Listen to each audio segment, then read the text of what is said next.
Perjuangan kemerdekaan Indonesia tidak hanya dilakukan melalui jalur politik dan militer, tetapi juga lewat jalur spiritual yang dimotori oleh para ulama dan tokoh tarekat, organisasi keagamaan yang berfokus pada tasawuf. Peran mereka sangat besar, baik secara langsung maupun tidak langsung, dalam mengobarkan semangat perlawanan terhadap penjajah. Berikut adalah gambaran umum mengenai sejarah peran para ahli tarekat dalam memperjuangkan kemerdekaan Indonesia. 1. Peran sebelum kemerdekaan.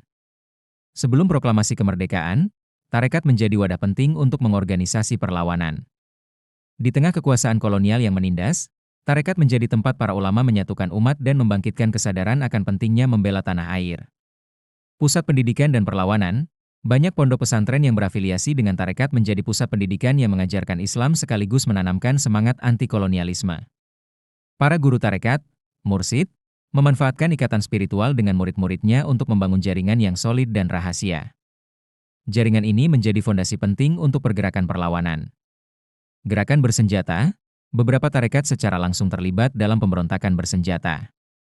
Salah satu contoh yang paling terkenal adalah Perang Cilegon 1888 yang dipimpin oleh para ulama tarekat. Pemberontakan ini merupakan bentuk perlawanan terhadap kebijakan kolonial yang menindas dan mengancam nilai-nilai Islam. Tokoh-tokoh penting. Beberapa tokoh tarekat yang terkenal karena perjuangannya melawan penjajah, seperti Syekh Yusuf Al-Makassari, Tarekat Halwatiyah, yang memimpin perlawanan di Banten dan Makassar, serta Syekh Abdul Wahab Rokan, Tarekat Naqsyabandiyah, yang berjuang melawan Belanda di Riau. 2. Peran selama masa kemerdekaan dan setelahnya. Ketika Indonesia telah merdeka, para ahli tarekat tidak berhenti berjuang. Mereka terus berkontribusi dalam mempertahankan kemerdekaan dan membangun bangsa. Dukungan terhadap resolusi jihad.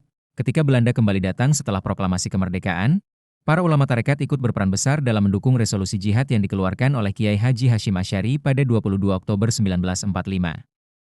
Resolusi ini mewajibkan setiap muslim untuk ikut serta dalam perjuangan mempertahankan kemerdekaan. Semangat jihad ini kemudian mengobarkan pertempuran heroik di Surabaya pada 10 November 1945. Mempertahankan keutuhan NKRI. Hingga saat ini, tarekat-tarekat di Indonesia terus berperan dalam menjaga keutuhan Negara Kesatuan Republik Indonesia, NKRI. Mereka secara konsisten menanamkan nilai-nilai kebangsaan dan cinta tanah air kepada para pengikutnya, menjadikan tarekat sebagai salah satu benteng moral bangsa.